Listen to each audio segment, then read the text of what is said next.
Веќе не молиме за лек со протести, туку влегуваме во правна битка со Министерството за здравство.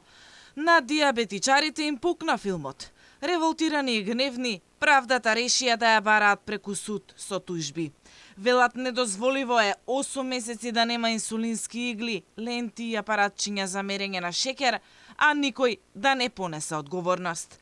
Председателот на Сојузот на диабетичари Димче Велев за Алфа вели дека крајно неодговорно е пациентите да страдаат поради тендерски процедури. Ние правна битка, не сериозни. И сме сериозни луѓе, не сме ние во Сојузот дечиња или некој падна црнева луѓе. Ние сме државјани на држава. Не невозможно да набавуваме слободно ништо, односно да рефундираат или нешто да најдат начини, модули, што бараме 3 години да се промени. Они молчат и нешто као прават дека ќе се менува и се нешто како сакаат, као имаат волја, ама ништо не се прави. На наше име ние приказната решивме да почнеме така како што треба. Бојан Киров, диабетичар, прашува до кога во оваа држава пациентите со диабет ке живеат под сериозен стрес, игнорирани и дискриминирани. Се поставуваат критериуми.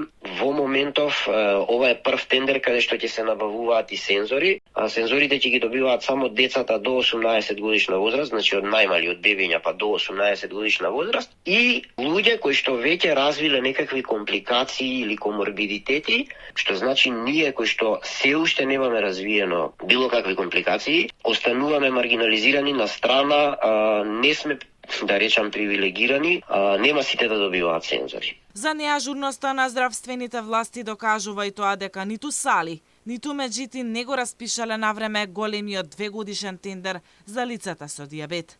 Според податоците од веб страницата за јавни набавки, тендер за инсулински игли и ленти за мерење на шекер и сензори се распишува на секој 2 години.